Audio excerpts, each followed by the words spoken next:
para você que se interessou pelo título desse vídeo. Estamos aqui nesse momento compartilhando o conteúdo desse estudo, a parábola das 10 virgens, como você nunca ouviu. É verdade, é um título audacioso e diante de tudo que já foi dito a respeito desse tema, gostaria de convidar você para me acompanhar. Queridos, a parábola das 10 virgens se encontra no livro de Mateus, no evangelista Mateus, no capítulo 25. Mas se formos observar, Jesus começa a proferir o seu sermão desde o capítulo 24, e aí ele avança capítulo 24 adentro e conclui a sua mensagem lá no final do capítulo 25. Então nós podemos concluir que o capítulo 24 e o capítulo 25 do Evangelho de Mateus é um sermão só. Para isso, nós precisamos acompanhar a trajetória destes dois momentos para entendermos o que de fato Cristo quis dizer nesses dois capítulos.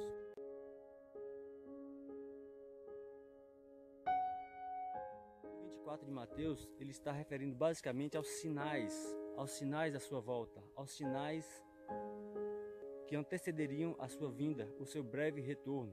Mas no capítulo 25, ele nos dá uma dica importante a respeito de já estarmos preparados, também uma dica de como concluirá a mensagem, quando ele profere ali o julgamento das nações. É naquele momento, na conclusão desse sermão, que ele inicia lá no capítulo 24, que ele diz as solenes palavras, não é? Vinde bendito de meu Pai, possuí por herança aquilo que vos está preparado desde a fundação do mundo. Mas também para uns ele vai ter que dizer: apartai-vos de mim, maldito, porque eu não vos conheço. Isso serão palavras tristes sendo proferidas pelo próprio Cristo. Por isso, dá-se a importância de estarmos estudando esse capítulo.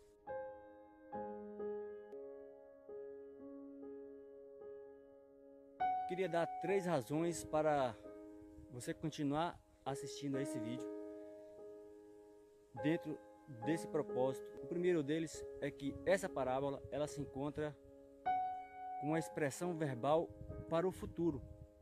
Você pode perceber que das 11 parábolas que Jesus profere a respeito do reino dos céus, apenas essa parábola, a parábola das 10 virgens, ele profere lançando-a para um tempo verbal futuro.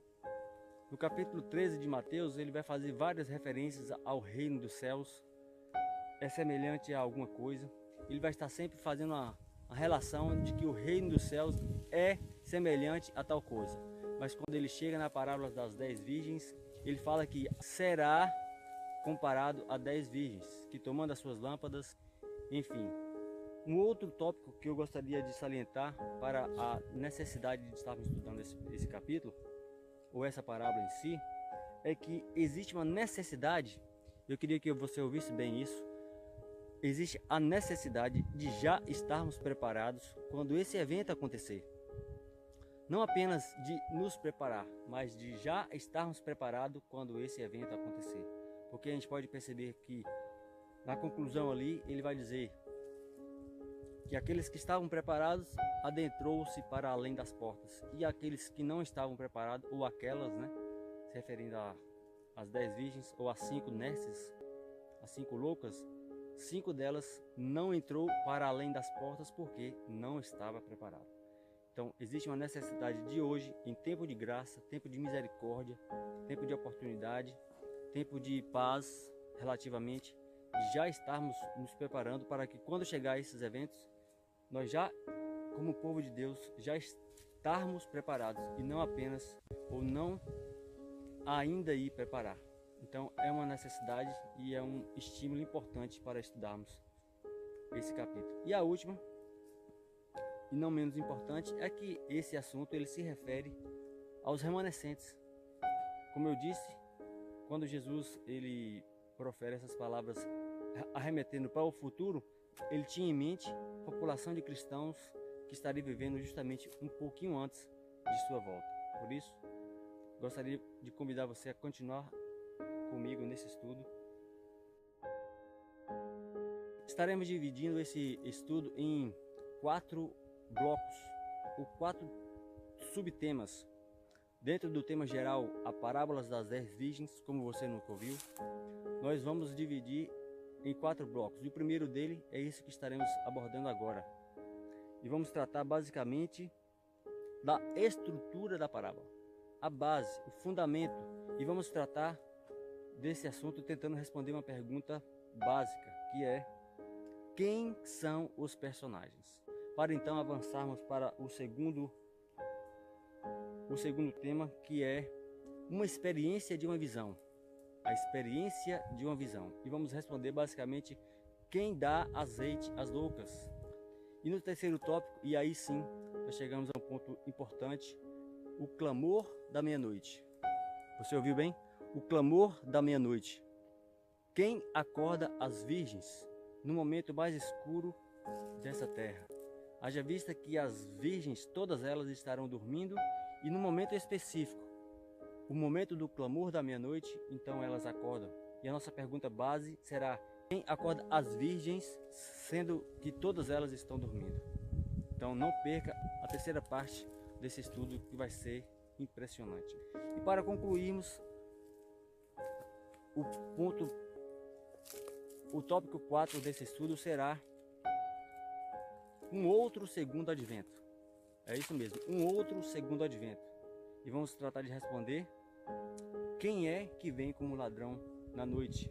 E se você, no seu coração, na sua mente, já imagina que seja Jesus, em poder e em grande glória, literalmente voltando nas nuvens dos céus, você não pode também deixar de acompanhar a quarta parte desse estudo, porque você pode ser surpreendido.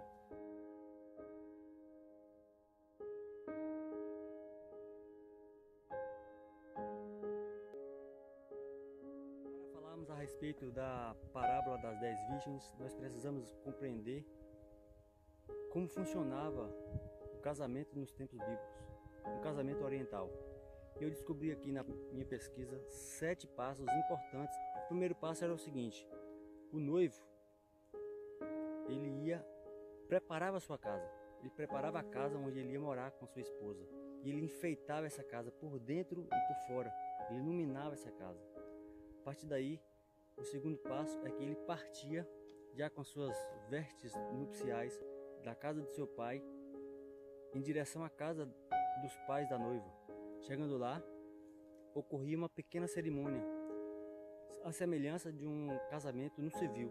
Ele oficialmente tomava posse da esposa naquele momento, na casa dos seus pais, oficializando ali o matrimônio. A partir daí, eles partiam em direção à casa onde eles iam morar, a casa que ele já havia preparado com antecedência. Então, nesse percurso do trajeto entre a casa da noiva e a casa onde eles iam morar, acontecia que aqueles que ouvissem falar do casamento e desejassem fazer parte da festa ou das bodas do casamento, essas pessoas elas iam ao encontro desse cortejo, acompanhado das suas lamparinas acesas, como em demonstração, como quem quer dizer assim: eu desejo que o caminho dos noivos, o caminho do casal sejam iluminados. Então esse era uma espécie de convite de casamento. Está ali na trajetória do cortejo, acompanhado da sua lamparina. E enfim, quando eles chegavam lá na casa onde ele preparou, ali ocorria as bodas, que nada mais é do que a consumação do casamento. Lá na casa da noiva acontecia a cerimônia, mas lá na casa do casal acontecia as bodas em si, era a consumação do casamento. E quando concluía-se a consumação do casamento, os noivos vinham para o hall onde se encontravam os convidados, e ali acontecia a ceia das bodas do casal. Era a festa do casamento. Então concluía-se o ciclo do casamento oriental. Então, nesse contexto, usando essa ilustração, se aproveitando dessa ocasião conhecida, que Cristo vai proferir essa parábola que iremos estudar agora.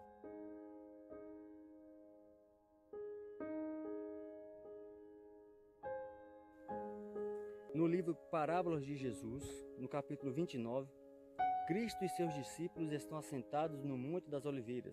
O sol já desapareceu e as sombras da noite crescem sobre a terra. Pode-se ver uma casa iluminada como para uma festa. Perceba, Mateus 25, verso 34, é dito assim: Vinde benditos de meu Pai, possuí por herança o reino que vos está preparado desde a fundação do mundo. Então a gente pode perceber, fazendo um paralelo com essa situação, de que a casinha que o noivo preparava para quando ele fosse buscar a noiva, viesse para morar, essa casinha, conforme esse texto de Mateus, ela já está preparada desde a fundação do mundo. Isso deve alegrar muito o meu e o seu coração. No livro de Mateus 25:1 é dito assim: Então o reino do céu será semelhante a 10 virgens que, tomando as suas lâmpadas, saíram ao encontro do esposo. E aí as perguntas seriam: o que seria representada por essas lâmpadas? Quem é o esposo? Quem são as 10 virgens? E quem é a esposa nessa parábola? Essa é a grande pergunta que iremos responder nesse estudo. Quem são os personagens? Para então avançarmos na conclusão do estudo em geral. A lâmpada não pode ficar dúvida, porque Salmo 119, 105 vai nos dizer: Lâmpada para os meus pés é a tua palavra, luz para os meus caminhos. Então a palavra de Deus, ela é caracterizada nesse estudo ou nessa parábola pela lâmpada. E o esposo, quem é o esposo? Quem é o esposo dessa parábola? Não pode ficar dúvida também que esse esposo é Cristo. Porque em Mateus 9, versículo 15 é dito assim: Pode os convidados do esposo jejuarem enquanto ainda se encontra com ele o esposo? Então Cristo deixa claro que ele é o esposo, que a palavra de Deus é a lâmpada. As duas grandes perguntas que iremos responder nesse estudo basicamente é: quem são as 10 virgens e quem é a esposa?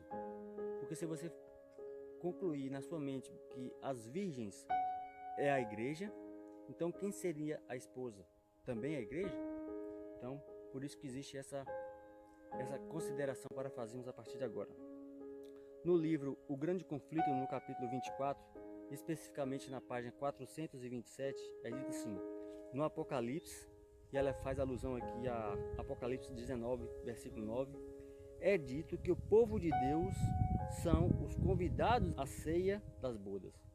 Aí ela diz: se são convidados, não podem ser também representados pela esposa. Então, se as convidadas ou as 10 virgens é a igreja, a esposa não pode ser também a igreja. E se a igreja é a esposa, não podem ser também as convidadas. Daí a necessidade de estudarmos. Então fica a grande pergunta: quem são as 10 virgens da parábola de Mateus 25?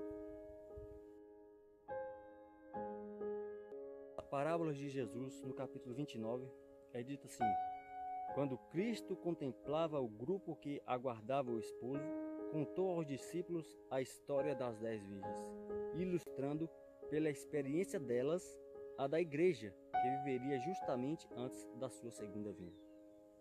Então ele está dizendo aí que a igreja representa as 10 virgens. E que igreja? É qualquer igreja?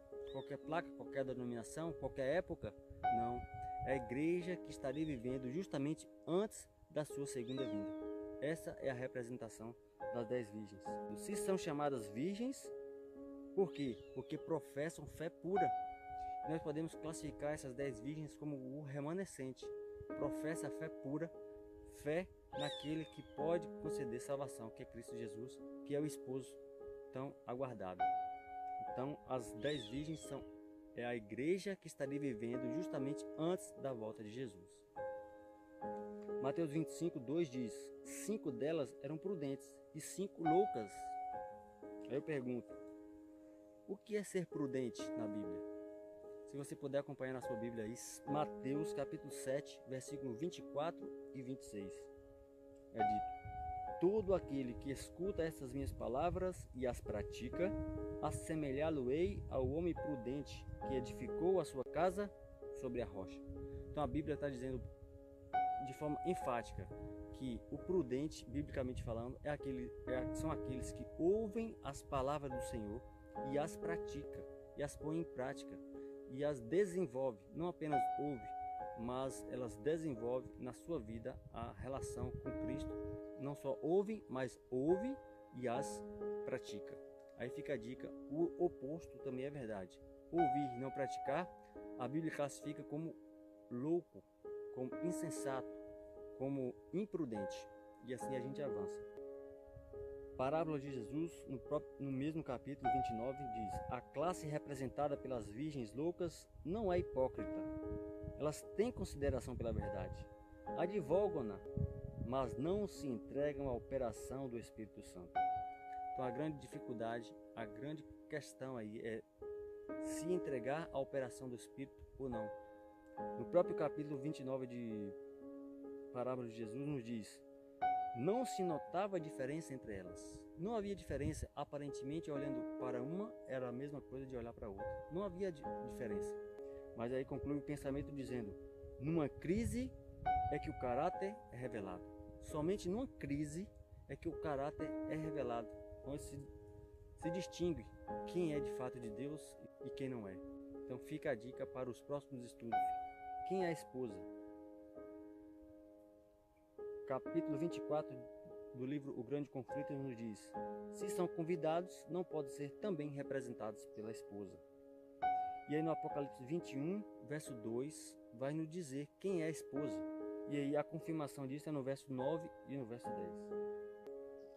O Grande Conflito, o capítulo 24, nas páginas 426 e 427, é dito assim, presta atenção: claramente a esposa representa a santa cidade. A santa cidade é representada ali pela esposa. Só que eu e você podemos questionar como é que a esposa de Cristo é uma cidade. Por mais que ela tenha ruas de ouro, rios de cristal, ainda assim Cristo veio morrer por pessoas.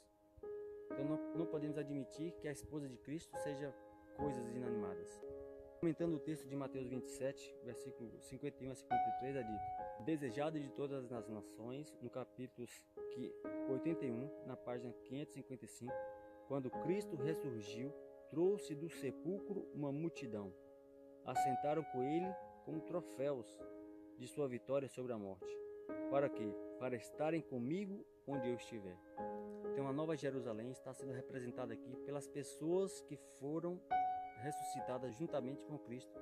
Então Cristo já tem uma igreja com ele lá no céu. Cristo já tem uma igreja, um representante, uma porção, e esses são representados aqui, são atribuídos aqui no Apocalipse como aqueles que já fazem parte da Jerusalém, da cidade santa.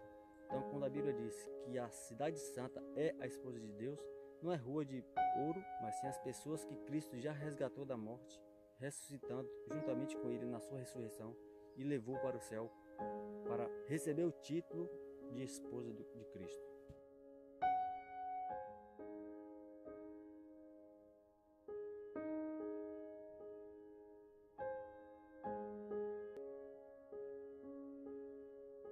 Mateus 25, verso 3 e 4 diz: as loucas tomaram as suas lâmpadas, não levaram azeite consigo. As prudentes levaram azeite em suas vasilhas, com as suas lâmpadas. A grande pergunta é: quantas tinham azeite? E a resposta é: todas. Nós podemos conferir isso no verso 8 de 25 de Mateus. Todas tinham azeite consigo. Todas. E 25, verso 5 diz: e tardando o esposo, toscanejaram todas e adormeceram. E a pergunta novamente é: quantas dormiram? Quantas cochilaram a ponto de dormir? E a resposta, o próprio texto nos diz: todas. Todas elas dormiram, todas elas cochilaram a ponto de dormir. Mas à meia-noite ouviu-se um clamor: aí vem o esposo, saí-lhe ao encontro. E a grande pergunta é: quem acorda as noivas? Que clamor da meia-noite é esse? Isso nós iremos ver no estudo de número 3, quando trataremos basicamente a respeito desse assunto. Que clamor é esse capaz de acordar as virgens ao ponto de elas se despertarem, todas elas, e partirem umas em direção à porta e além das portas, juntamente com o cortejo do noivo, e outras irem buscar azeite em uma outra fonte, e esse é o terceiro é a terceira parte desse estudo. Por isso eu convido você a nos acompanhar no restante desse estudo, para que a bênção do Senhor possa alcançar a sua vida. E a conclusão dessa parte do estudo fica também com a conclusão da própria parábola, no capítulo 25, verso 13, diz: Vigiai, pois, porque não sabeis o dia nem a hora em que o Filho do Homem há de vir. Que você possa tomar esse verso como uma bênção para você, para que você possa ter o desejo de se preparar e estar em pé quando o Filho do Homem vier nas nuvens dos céus buscar aqueles que são seus. Amém?